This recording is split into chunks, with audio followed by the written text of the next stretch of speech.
Dios, este es nuestro Rey. Y en el libro de Mateo, el autor del libro de Mateo lo presenta a Jesús desde su genealogía como un rey. El libro de Mateo comienza con que Jesucristo, hijo de David, hijo de Abraham. Y entonces hace toda la genealogía conforme a que Jesús tiene sangre real en su humanidad.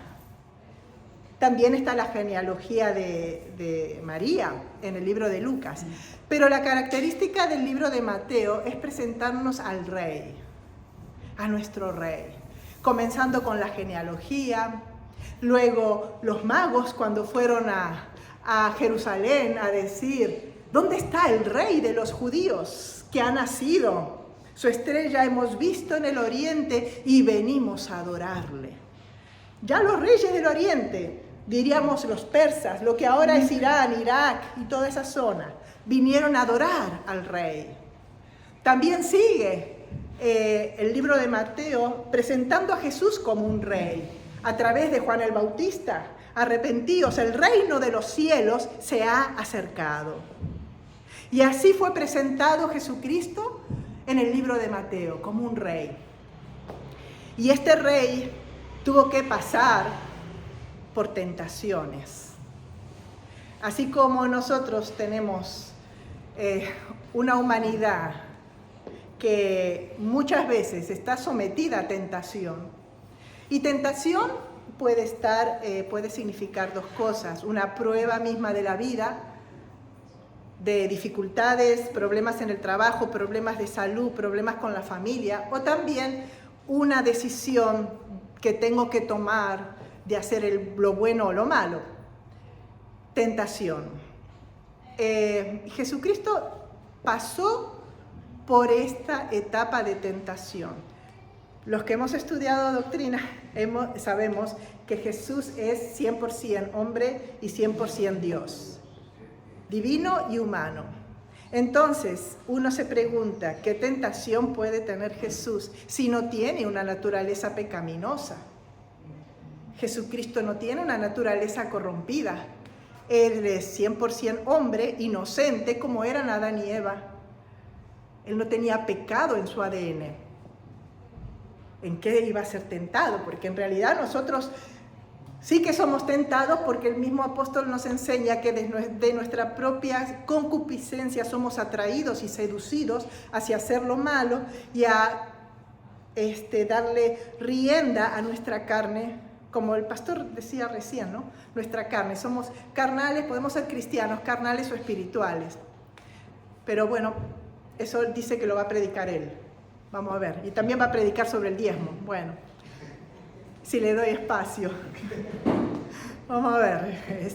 Gloria al Señor. Entonces, en Mateo 4:4, Jesús, el rey que todavía no se presentó como rey, todavía no había comenzado su ministerio. Dice en Mateo 4, entonces Jesús fue llevado por el Espíritu al desierto, para ser tentado por el diablo. Fue llevado por el Espíritu. Yo me pregunto, ¿por qué el mismo Espíritu Santo lo quiso hacer pasar por una prueba tan grande? Llevarlo al desierto. Bueno, nosotros también, creo que en mi entender, la vida misma es una prueba.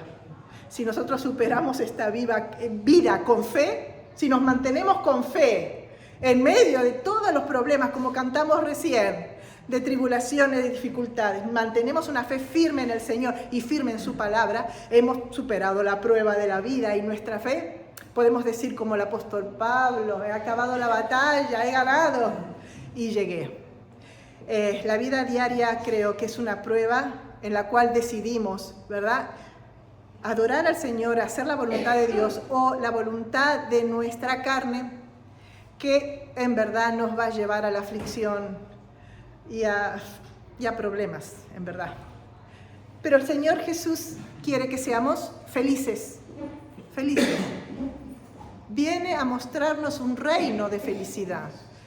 Por eso el primer sermón que está escrito, porque Él predicó, pero el primer sermón de Jesús comienza con 9 bienaventuranzas. ¿Y qué significa bienaventurado? Feliz. Feliz. Viene a mostrarnos un reino de gozo y de felicidad. Pero antes de que se presente al pueblo, pasó por el desierto. Y dice que, y después de haber ayunado 40 días y 40 noches, tuvo hambre. Y vino a él el tentador y le dijo: si eres hijo de Dios, di que estas piedras se conviertan en pan.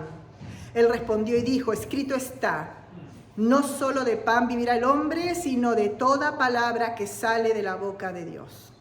Cuando lo leemos decimos: wow, qué fuerte, qué valiente. Pero si nosotros nos transportamos a un desierto, 40 días, 40 noches, con calor, con frío, ya estaba alucinando seguramente su humanidad.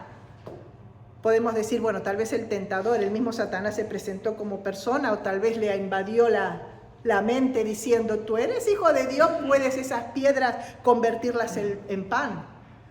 En el desierto, en una circunstancia donde el hambre duele, porque después de 40 días duele el estómago, con retorcijos. ¿Alguna vez si alguien hizo ayuno? Puede saber que después de unos 4 días ya calambres y cosas suceden en nuestra carne, que te pide: quiero comida, y uno dice: no, dominio propio. Podemos, tenemos al Espíritu Santo. Pero en este caso fueron 40 días en el que él ya podías haber dicho: esas piedras las veo como un pan caliente. Y él tenía poder, 100% Dios, 100% hombre. Podía usar su divinidad para convertir esas piedras en pan. Pero él no usó su divinidad para su propio provecho en ese momento. Porque sabemos que este rey vino a servirnos a nosotros. ¡Qué reino tan extraño! No como los reinos de la tierra. El reino del Señor enseña que el que es grande en el reino de Dios es el que sirve. Y Jesucristo vino como el que sirve a las personas que lo necesitan. Jesucristo no usó su divinidad para convertir las piedras en pan. ¿Era legítimo? Sí. ¿Era pecado? No. Comer no es pecado. Pero sí obedecer la voz del tentador, porque él vino a hacer la voluntad de Dios. Amén. Y la voluntad de Dios es no obedecer al tentador. Y superó esa prueba. Qué bueno, ¿no? El apóstol Santiago nos enseña a todos en la epístola que somos bienaventurados si estamos en diversas pruebas, porque la prueba de nuestra fe produce cosas buenas en nosotros. A veces nuestra fe es probada y ahí decimos: Espíritu Santo, me ayudas. Y salimos vencedores. Y hay un alivio de haber seguido, haber estado de acuerdo, según el título, de acuerdo y conforme a lo que Dios me enseña. Bueno, vamos a esta segunda tentación. Podemos hablar muchísimo de pan, de roca, pero vamos a ver la segunda. Y quisiera igual poner énfasis. El mismo Jesús en ese estado nos enseña: no solo de pan vivirá el hombre. No solo de pan, lo dice el mismo Jesús. Nosotros queremos que nuestra vida sea bendita, comamos la palabra de Dios. Queremos que nuestros hijos sean prósperos, vengamos y oigamos la palabra de Dios. Jesús lo puso en un nivel prioritario, que su pueblo escuche la palabra de Dios, y nos lo está diciendo en una condición de desierto. Ahí quién sabe cómo estaba, y nos está hablando hoy que no solo de pan vivirá el hombre, sino de la palabra. Tu espíritu necesita alimentarse de la palabra de Dios si queremos que dar fruto. ¿Cuál es el lema del año? La tierra dará su fruto, pero si no comes la palabra, si no te comunicas con la palabra, si no tienes intimidad con la palabra de Dios, ¿cómo vas a dar fruto? Si la palabra es la semilla. Dios quiere que la medites, que la comas como pan. Y como dice el Sermón de la Montaña, aquí, después de esta tentación, Él dio este sermón. Dice, por tanto, no os afanéis por vuestra vida, qué habéis de comer, qué habéis de beber, ni por vuestro cuerpo, qué habéis de vestir. No es el cuerpo más que el alimento. No es la vida más que el alimento y el cuerpo más que el vestido. Mirad las aves del cielo que no siembran, ni ciegan, ni recogen en graneros. Y vuestro Padre Celestial las alimenta. ¿No valéis vosotros mucho más que ellas? ¿Y quién de vosotros, por mucho que se afane, podrá añadir a su estatura un codo? Y por el vestido, ¿por qué os afanáis? Considerad los lirios del campo, como crecen, no trabajan ni hilan. Pero os digo que ni aun Salomón, con toda su gloria, se vistió como un lirio del campo. Y los lirios del campo son preciosos, pero en realidad la vestidura es su propio cuerpo. Salud, Dios quiere que estés libre de afanes, de ansiedades. Pero si no comes la palabra, si no la tienes como prioridad, tú estás cerrando la puerta a la bendición. No solo de pan vivirá el hombre. El Señor nos ha entregado esto para que lo comamos, transmitamos a nuestra generación y que seamos unos cristianos que nunca vamos a negar al Rey de Reyes y al Señor de los Señores. Y el Señor sigue hablando con esto, ¿no? No os afanéis, no os afanéis. Porque los otros buscan estas cosas, los gentiles, los que no tienen a Cristo, diríamos. Pero vuestro Padre Celestial sabe que tenéis necesidad de todas estas cosas. Buscad primeramente el reino de Dios y su justicia. El reino de Dios. Que Jesús reine en tu vida. Que tú seas consciente de que lo que has recibido es al Rey, a este Hijo de Dios, con todo su poder de resurrección dentro de ti. Has recibido su justicia en el corazón. Búscalo a Él como prioridad, porque aquí en la tentación dijo, no solo de pan físico vive el hombre. Sí, es que es espiritual, claro, porque vemos muchas personas que solo se afanan por la parte física y material, pero el cristiano, el hombre y la mujer de Dios, que confesó que Jesús es el Señor y lo recibió en su corazón, lo único que el Señor quiere es que te sientas a comer. Es tan difícil. Satanás viene en contra de eso. ¿Recuerdan la parábola del sembrador? Si cae en el camino y no la entiendes, y viene Satanás y te lo quita. Te quita la palabra. No quiere que comas pan espiritual. Para que tú caigas en tentaciones. Para que tú seas un cristiano débil y carnal, y para que Él te zarandee como quiera. Pero Dios nos enseña, come, a través de esta tentación. Es importante. Oseas, en el libro de Oseas nos enseña, el hombre perece por falta de conocimiento. Qué triste, pero aquí el Señor nos está dando la llave de la bendición. Y el segundo, entonces el diablo le llevó a la santa ciudad y le puso sobre el pináculo del templo y le dijo, si eres hijo de Dios, échate abajo, porque escrito está, a sus ángeles mandará acerca de ti. En sus manos te sostendrán para que no tropieces con tu pie en piedra. Jesús le dijo, escrito está, no tentarás al Señor tu Dios.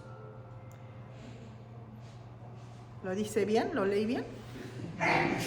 Vale, primero es que la segunda tentación le llevó a la santa ciudad y lo puso sobre el pináculo del templo.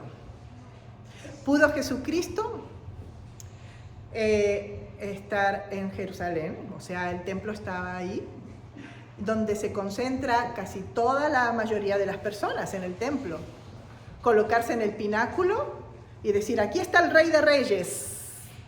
Ahora vais a ver que yo me tiro y los ángeles me van a recoger. Jesús no fue sensacionalista ni quería impresionar a nadie. Es un rey, es el Hijo de Dios. Podía haber hecho eso. Incluso como Jesús mismo en la tentación anterior usó Deuteronomio, porque Jesús se remitió a la palabra cuando le dijo, no solo de pan vivirá el hombre, la misma palabra. Aquí ya Satanás lo está tentando con la palabra. Salmo 91, pero la palabra incompleta. Tírate. Y dice la palabra en el Salmo 91, bueno, así no dice, pero que los ángeles van a venir a... No dice así. Te van a guardar en todos tus caminos. Él siempre va a venir con tergiversar la palabra de Dios. Por eso, como cristianos, prestemos atención a la palabra de Dios. Que el mismo Satanás puede engañarte con la misma palabra. Y Jesús, ¿qué le dijo? No tentarás al Señor tu Dios.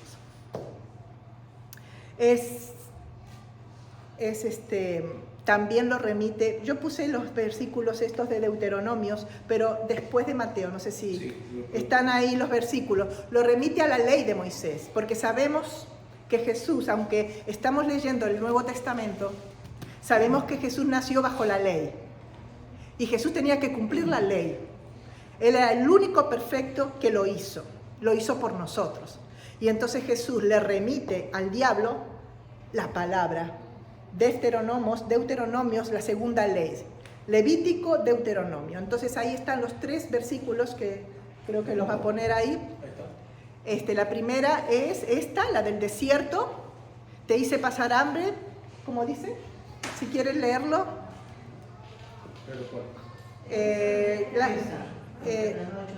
8:3.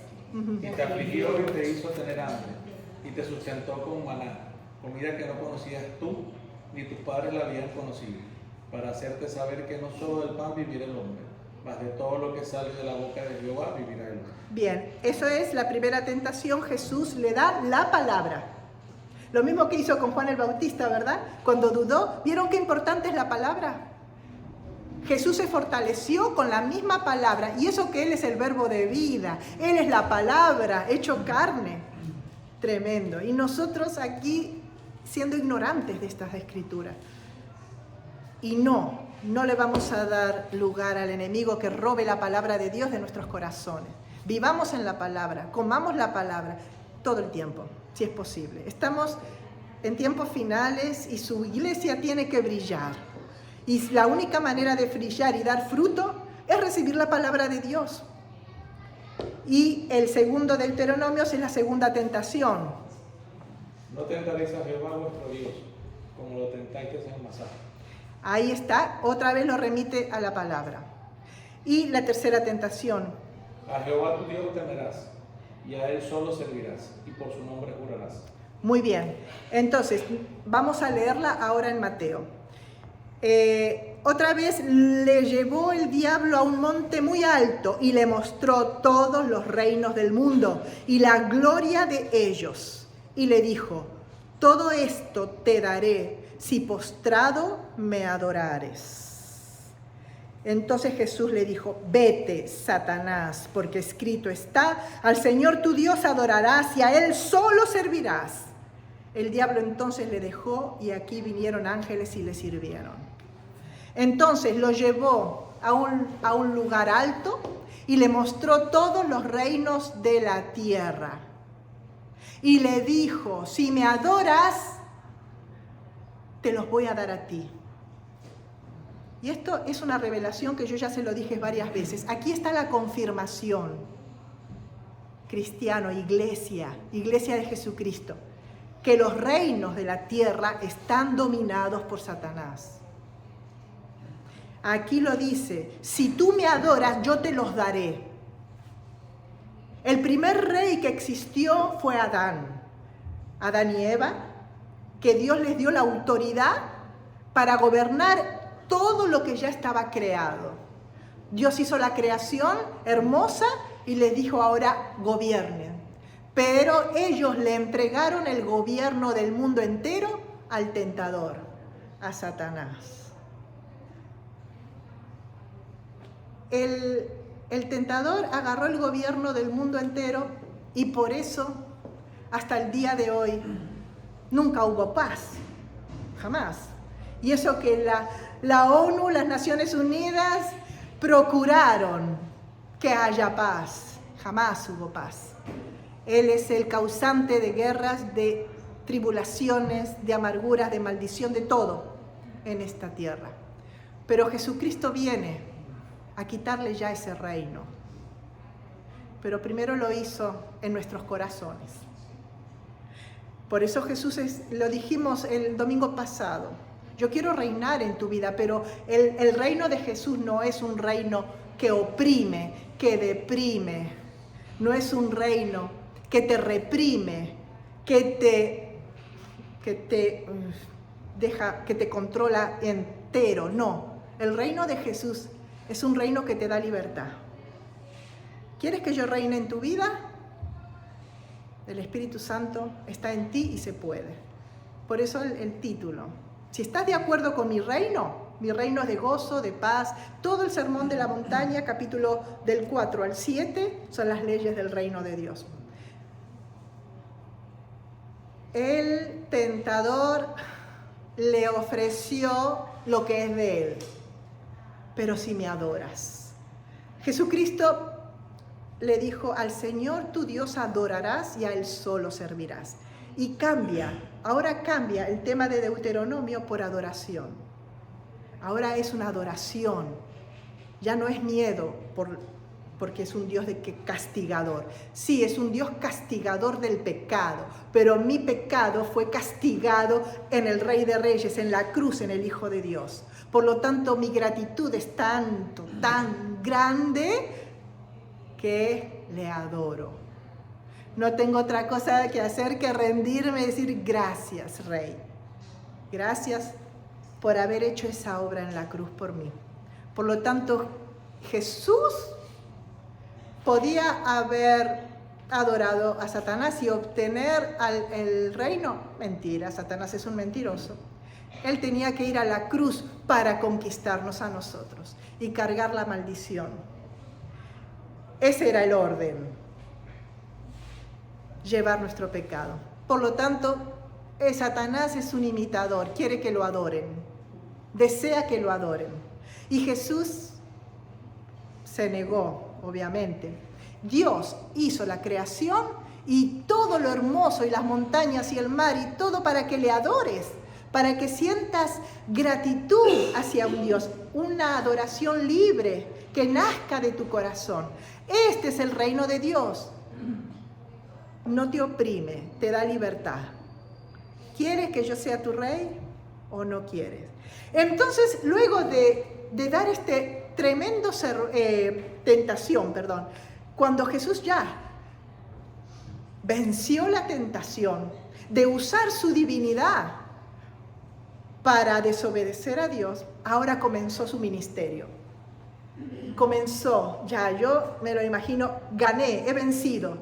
Yo creo la belleza y la atracción que tenía Jesús por su pureza y santidad, maravillosa, aunque en la cruz se desfiguró. Porque en la cruz, cuando comenzó a gotear sangre desde el Calvario, desde el Getsemaní, allí comenzó a hacerse pecado por nosotros. Cuando comenzó a gotear, a redimirnos. Él dijo, luego de haber sido tentado, de haber tenido esta victoria, ya las demás pruebas ya eran menos, salvo la cruz. Y aquí dice, San Mateo, no lo vamos a leer todo, yo sé que te puse todo el capítulo, pero voy a leer algunos párrafos. Jesús dice en Mateo 4:16, el pueblo que andaba en tinieblas vio gran luz, y los asentados en región de sombra de muerte, luz resplandeció sobre ellos. Luz resplandeció. Desde entonces comenzó Jesús a predicar y a decir, arrepentíos porque el reino de los cielos se ha acercado. Andando Jesús junto al mar de Galilea, esto no lo voy a leer, vamos más adelante, el 23. Y recorrió Jesús toda Galilea, enseñando en las sinagogas de ellos y predicando el evangelio del reino y sanando toda enfermedad y toda dolencia en el pueblo. Y se difundió su fama por toda Siria y le trajeron todos los que tenían dolencias, los afligidos por diversas enfermedades y tormentos, los endemoniados, lunáticos, paralíticos, y los sanó. Y le siguió mucha gente de Galilea, de Decápolis, de Jerusalén, de Judea y del otro lado del Jordán. Ahí comenzó su ministerio, predicando el evangelio del reino, diciendo: arrepiéntanse, arrepentíos. ¿Y qué significa arrepentimiento en el griego? Metanoia, cambien de mente, cambien de reino. Mi reino es un reino de gozo, de luz. Y aquí está manifestado, liberados los endemoniados, los lunáticos, enfermos sanados. ¡Qué gozo había mientras Jesús visitaba todas esas ciudades, trayendo a la gente bendición y salvación! El reino del diablo es un reino que oprime, que enferma y, como dije antes, que te reprime, que te oprime, sí, oprime, que no te deja. Sin embargo, el reino de Jesús es esto, libertad. No, ¿por quién qué rey quieren que gobierne vuestras vidas? Jesús, ¿no? Como dijimos el domingo pasado, aquel que tiene fuera a Jesús de su corazón es desventurado, miserable, pobre, ciego y desnudo. Esa es la condición del hombre sin Jesús, sin el Rey de Reyes. Pero Jesús reina no sometiéndote, sino que tú tengas la decisión por Él. Diríamos: ¿será Jesús? ¿Por qué me diste este libre albedrío? Porque a veces no decido por ti. Somos hechos a imagen y semejanza de Dios. Él nos da la libertad de escoger qué es lo que quiero hacer y a quién quiero servir. Y me da la libertad de escoger, de que Él perdonó mis pecados y creer que Él llevó todo mi pecado en la cruz. Bien, comienza el maravilloso sermón.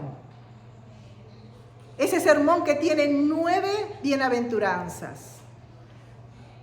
Un sermón que está ofreciendo a la gente que lo sigue felicidad. Un sermón que cambia la mentalidad de las personas, porque en ese entonces ya era lo normal, era que el fuerte, el que tenía espada, el que tenía linaje, el que oprimía, era el que tenía la gloria. La gloria se la llevaba el poderoso. Y ahora Jesucristo viene a decirnos: bienaventurados los pobres en espíritu. Bueno, igualmente podemos un poco meditar lo que significa bienaventurado. Bienaventurado es una palabra en el griego que es makari. Es una felicidad interna del corazón, una satisfacción dentro tuyo que no depende de ninguna circunstancia. Si estás mal o estás bien, tú tienes dentro algo. Es la esencia de Dios dentro de ti. Y todos sabemos cuál es la esencia de Dios. El Espíritu Santo dentro de nosotros. Eso es makari, en el griego, bienaventurados. Jesucristo nos enseña: ¿tú eres feliz? ¿Quieres ser feliz? ¿Quieres ser doblemente bendecido? Porque también bienaventurado es doblemente bendecido. Pues mi reino, para poder calificar y entrar en mi reino, tienes que ser pobre de espíritu. En la sociedad de Jesús, donde el fuerte, el que tenía riquezas, era el que dominaba, ahora resulta que tienes que soltar tu orgullo, tu soberbia y decir: necesito de ti, Jesús. Necesito extender mi mano y agarrarte. ¿Cómo cambió la mentalidad su sermón? Tremendo. Bienaventurados los pobres de espíritu, porque de ellos es el reino de los cielos. Bienaventurados los que lloran. ¿Era signo de debilidad llorar? No.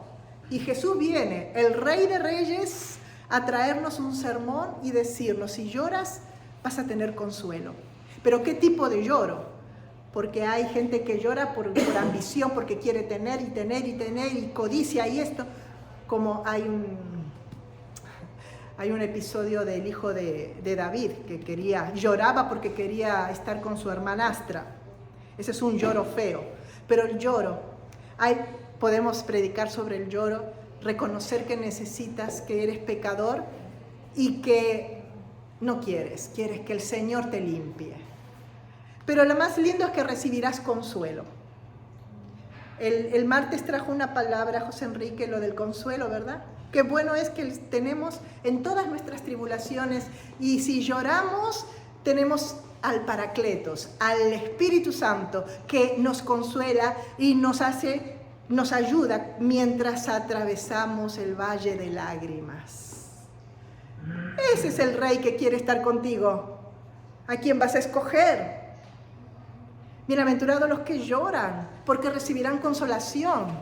Bienaventurados los mansos, porque ellos recibirán la tierra por heredad. La mansedumbre no, eso era señal de debilidad en la época de los romanos. ¿Cómo vas a ser manso? La venganza es lo que te hacía fuerte. Y el Rey de Reyes viene a decirte mansedumbre, calma, confianza. Aunque seas una fiera dentro, un león, pero domado, porque tienes al Espíritu Santo dentro. Lo has recibido al Rey de Reyes. Vamos a ver, las bienaventuranzas son la felicidad que Cristo viene a mostrarnos en su reino. Pero es imposible si no le recibimos en nuestro corazón, si su Espíritu Santo no está en nosotros. Bienaventurados los mansos. Yo me imagino un potrillo ahí que hay que domar. Un potro salvaje no sirve para nada, pero un potro manso puede ser un gran trabajador. En el reino de los cielos, la mansedumbre es un fruto del Espíritu Santo. En el tiempo de los imperios de Jesús era símbolo de debilidad. Bienaventurados los mansos, podemos hablar mucho de la mansedumbre, pero seguimos, bienaventurados los que tienen hambre y sed de justicia, porque ellos serán saciados. Deseo de justicia, hambre y sed. Todos sabemos que Jesús es la justicia de Dios. Jesús. La persona de Jesucristo cumplió toda la ley y es justicia. Yo tengo hambre y sed de Jesús. Y cuanto más vengo a Jesús, más puedo tener obras de justicia. Pero sin esta presencia, nadie puede llegar a ese estándar tan alto de la justicia del Sermón del Monte. Imposible. Conocen el Sermón de la Montaña, ¿verdad? Si antes decía, por ejemplo, vamos a ir a alguno, no cometerás adulterio, pero yo ahora te digo, no mires, porque ya cometiste. No mires con ojos codiciosos, ya estás pecando. Dice, yo te digo, antes se decía ojo por ojo, diente por diente, pero yo te digo, no resistas al malo. Antes se decía la ley esto, pero yo te digo, ama a tu prójimo, bendice al que te maldice, hace bien al que te ultraja, te persigue. El que te pide algo, caminar con él 1 milla, una carga, ve con él 2. Estas leyes de este reino, no es para mí. Claro, nuestra humanidad no puede, pero la presencia del Espíritu Santo, porque hemos dicho, bienaventurados los pobres, hemos reconocido que necesitamos a Jesucristo. Entonces, bienaventurado el que tiene hambre y sed de justicia, porque será saciado. Se habla mucho de esto, voy a seguir con la bienaventuranza. Bienaventurados los misericordiosos, porque alcanzarán misericordia. Aquí hay algo que se contradice, misericordia y justicia. Yo puedo hacer justicia, yo quiero que una persona que hace algo mal, un daño a otra persona, pague. La justicia es también que pague su delito, ¿no?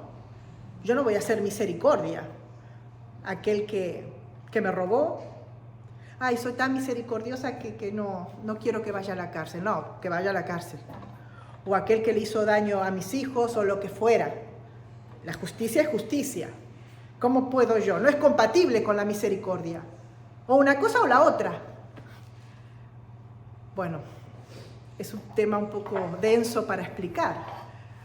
Pero claro, ¿cómo lo podemos asociar? La muerte de Jesús hizo justicia por todo lo que nosotros merecíamos, el castigo que merecíamos. Él ya hizo justicia por nosotros y ahora Él tiene misericordia por nosotros. Por eso nosotros podemos obrar en misericordia. Bienaventurados los misericordiosos porque alcanzarán misericordia. Pero nosotros ya hemos creído en Jesucristo y ya hemos tenido la misericordia del Señor. Porque hemos recibido el regalo de la salvación. Bienaventurados los misericordiosos porque ellos recibirán misericordia. Bienaventurados los del limpio corazón porque ellos verán a Dios. El limpio corazón. ¿Quién puede tener un limpio corazón? Con todas las suciedades que aquí hay. Salimos de aquí y ya seguramente que hay algo que nos va a perturbar, nos va a dañar y vamos a tener algún enfado, Como David, hay un salmo en el Salmo 51 que dice, límpiame, lávame más y más de mi maldad, cuando había pecado con Betsabé. Límpiame de mi pecado, lávame con hisopo. Pero después el salmista dice, crea en mí un corazón limpio, renueva un espíritu recto dentro de mí. Es una nueva creación, es el Espíritu Santo que va a hacer que este corazón tuyo sea limpio y puro. Si tú estás permaneciendo en la palabra, todo está ligado, Bienaventurados los de limpio corazón, porque ellos verán a Dios. Y luego, la última, la anteúltima, los pacificadores, porque ellos serán llamados hijos de Dios. Si tú tienes paz con Dios, si tú recibiste a Cristo en tu corazón, ya tienes paz con Dios. Es lo más importante. Hermosos son los pies de los que anuncian la paz. Ahora tú anuncias la paz a tu prójimo, pero también te calmas con esa mansedumbre cuando hay alguna circunstancia en la que quieres ser un contencioso y un peleón. Hay gente que pelea mucho, que pelea, le gusta, vive de peleas, de la contienda, como dice el apóstol Pablo. Pero eres bienaventurado, eres feliz, si tú primeramente meditas en la paz que tienes con Dios por tu fe en Jesucristo. Y luego dices Espíritu Santo y obras, haces la paz, intentas, porque la paz mundial jamás se va a lograr. Ya nosotros intentamos que haya paz. Ahora nosotros los cristianos decimos, Regla dijo que en Cuba, ¿qué dijo? Que en Cuba los cristianos no son perseguidos, ¿verdad? Que gracias a Dios pueden salir a las calles y no los matan. Gloria a Dios por eso. Por lo menos Cuba, aunque es un régimen, pero respeta la vida, porque está influenciado por el cristianismo. Pero fíjense lo que pasa en Irán. En Irán, el ayatolá mató 80.000 cristianos. 80.000. Lo que, bueno, no sé, Israel mató a Hamás y terroristas, mucho menos de lo que mató el ayatolá.